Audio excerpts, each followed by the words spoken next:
Sympathy ಅನ್ನೋ ಒಂದು play card ಇಟ್ಕೊಂಡು ಅದನ್ನ ಪ್ಲೇ ಆಡ್ತಾ ಇದಾರೆ ಮಾಡ್ತಾ ಇದಾರೆ ಯಾರು? ಎಲ್ಲರೂ ಇಂಥವ್ರಲ್ಲ ಅಂತಿಲ್ಲ, ಎಲ್ಲರೂ ಒಂದೊಂದ್ ತರ ಸಿಂಪತಿ ಕಾರ್ಡ್ ಪ್ಲೇ ಮಾಡೋರೆ. ಸೊ ನನಗ್ ಗೊತ್ತಿರೋರಲ್ಲಿ ನನಗೆ ರಜತ್ ಒಂದ್ ಸ್ವಲ್ಪ ಸಿಂಪತಿ ಕಾರ್ಡ್ ಪ್ಲೇ ಮಾಡ್ತಿಲ್ಲ, ಬಿಟ್ರೆ ಮತ್ತೆ ಎಲ್ಲರೂ ಸಿಂಪತಿ ಕಾರ್ಡ್ ಪ್ಲೇ ಮಾಡ್ತಾರೆ. ಸ್ವಲ್ಪ ಕೊನೆಗೆ ಯಾವ ವ್ಯಕ್ತಿಗೆ ಸ್ವಲ್ಪ ಬದಲಾವಣೆ ಆಯ್ತು ಅಂತ ಅನ್ಸಿದ್ದು ಉಂಟಾ?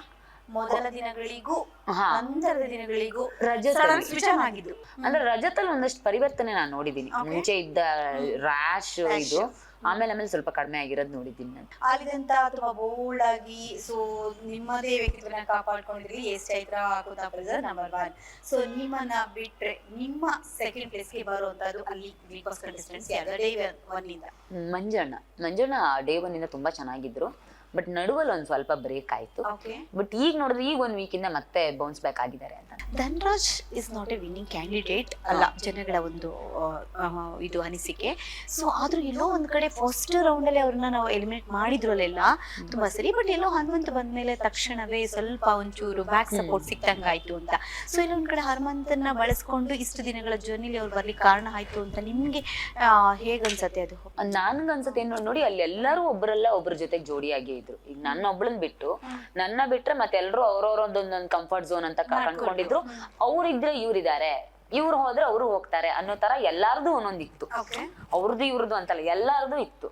ಸೊ ಅದ್ ನೀವು ಎಲಿಮಿನೇಟ್ ಆಗಿರೋರು ಎಲ್ಲಾನು ಕಂಪೇರ್ ಮಾಡಿದ್ರು ಗೊತ್ತಾಗುತ್ತೆ. ಒಬ್ರು ಹೋದ ತಕ್ಷಣಕ್ಕೆ ಅವ್ರ ಜೋಡಿ ಹೋದ ತಕ್ಷಣಕ್ಕೆ ಇನ್ನೊಬ್ರು ಬೆನ್ನಿಂದ ಹೋಗೋರು. ಸೊ ಹಾಗಾಗಿ ಅಲ್ಲಿ ಎಲ್ಲಾರು ಹಂಗೆ ಇದಾರೆ. ಆ ಧನರಾಜಣ್ಣ ಹನುಮಂತಣ್ಣ ಅಂತಲ್ಲ, ಮೋಸ್ಟ್ಲಿ ನಾನ್ ಬಿಟ್ರೆ ಉಳಿದಿರೋರು ಎಲ್ಲರೂ ಹಾಗೆ ಇದ್ರು ಅನ್ಕೋತೀನಿ. ನಾನು ಬೆಟರ್ ರಂಜಿತ್ ಅಣ್ಣ ನಾನ್ ನೋಡ್ದಂಗೆ. ಬಟ್ ಮತ್ತೆಲ್ಲಾರು ಅವ್ರ ಜೊತೆಗೆ ಇವ್ರ ಜೋಡಿ, ಅವ್ರ ಜೊತೆಗೆ ಇವ್ರ ಜೋಡಿ ಅನ್ನೋದ್ ಬಿಟ್ರೆ ಮತ್ತೆ ಒಬ್ರು ಹೋದ ತಕ್ಷಣಕ್ಕೆ ಇನ್ನೊಬ್ರು ಹೋಗ್ತಾರೆ ಅನ್ನೋ ಕಾರಣಕ್ಕೆ ಅವ್ರ ಬೆನ್ನಿಗೆನೆ ಇನ್ನೊಬ್ರು ಹೋಗಿದ್ದಾರೆ ಅಂತ ನಂಗೆ ಅನ್ಸುತ್ತೆ. ಹಂಗಾಗಿ ಧನರಾಜಣ್ಣ ಒಬ್ರದ್ದು ಅದು ವಿಶೇಷ ಅಂತ ಅನ್ಸಲ್ಲ ನಂಗೆ. ಇನಿಷಿಯಲಿ ಸ್ಟಾರ್ಟಿಂಗ್ ಡೇಸ್ ಅಲ್ಲಿ ಒಂದು ಬ್ಯಾಡ್ ಇನ್ಸಿಡೆಂಟ್ ಆಯ್ತು. ನೀವು ಮತ್ತೆ ಮಾನಸ ಅಂದ್ರೆ ಒಬ್ರಿಗೊಬ್ರು ಸಪೋರ್ಟ್ ಮಾಡುವಂತ ಇದ್ರಲ್ಲಿ ರಂಜಿತ್ ಮತ್ತೆ ಜಗದೀಶ್ ಮನೆಯಿಂದ ಹೊರಗಡೆ ಬರುವಂತ ಪ್ರಸಂಗ ಆಯ್ತು. ಯಾಕೆ? Because of man handling. ಹೌದು. ಅದೇ ಒಂದು ಘಟನೆ ಇತ್ತೀಚೆಗೆ ನಡೀತು. ಯಾರು? ಭವ್ಯ ಹನುಮಂತಿಗೆ ಯಾವ ಕಾರಣಕ್ಕೆ ಕಪಾಳಮೋಕ್ಷ ಆಯ್ತು ಅದು ಗೊತ್ತಿಲ್ಲ. ಅವ್ರನ್ನ ಸಮರ್ಥಿಸ್ಕೊಳ್ಬಹುದು, ಜಸ್ಟಿಫಿಕೇಶನ್ ಕೊಡಬಹುದು. ಬಟ್ ಅವರನ್ನ ಯಾಕೆ ಮನೆಯಿಂದ ಕಳಿಸ್ಲಿಲ್ಲ? ಇದು ನಮ್ಮ ಪ್ರಶ್ನೆ ಇವತ್ತವರೆಗೂ ಕಾಡ್ತಾ ಇದೆ. ನಿಮ್ಗೆ ಏನನ್ಸುತ್ತೆ? ಆ ಪ್ರಶ್ನೆ ನನಗೂ ಕಾಡ್ತಾ ಇದೆ. ಸೊ ನನಗೆ ಆ ವಿಚಾರದಲ್ಲಿ ತೀರಾ ಗೊಂದಲಗಳಿದೆ. ಅಂದ್ರೆ ಅದು ಏನು ಯಾವ ಮಾಡ್ಲಿಲ್ಲ ಅಂದ್ರೆ ಅದನ್ನ ನಮಗ್ ಗೊತ್ತೇ ಇಲ್ಲ. ಅದು ಆ ಟಾಸ್ಕು ಸುದೀಪ್ ಸರ್ ಆ ವಿಡಿಯೋ ಪ್ಲೇ ಮಾಡೋ ತನಕ ನಂಗೆ ಇನ್ಸಿಡೆಂಟ್ ಆಗಿದ್ದೆ ಗೊತ್ತಿಲ್ಲ. ನಾನು ಆ ಟಾಸ್ಕ್ ಅಲ್ಲಿ ಆಡ್ತಾ ಇದ್ದೆ, ಬಟ್ ಭವ್ಯ ಹೊಡೆದಿದ್ದನ್ನ ನಾನು ನೋಡಿಲ್ಲ. ಜೊತೆಲಿರೋರೆಲ್ಲ ಭವ್ಯ ಹೊಡೆದ್ಲು ಅಂತ ಅಂತಿದ್ರು ಬಿಟ್ಟು ಆ ದೊಡ್ಡ ಚರ್ಚೆ ಕೂಡ ಆಗ್ಲಿಲ್ಲ ಮನೆ ಒಳಗಡೆ. ಹಾಗಾಗಿ ನಾನು ಅದನ್ನ ಗಂಭೀರವಾಗಿ ತಗೊಂಡಿರ್ಲಿಲ್ಲ. ಯಾವಾಗ ವಿಡಿಯೋ ಪ್ಲೇ ಆಗುತ್ತೆ ಆವಾಗ್ಲೇ ನಂಗೆ ಗೊತ್ತಾಗಿದ್ದು.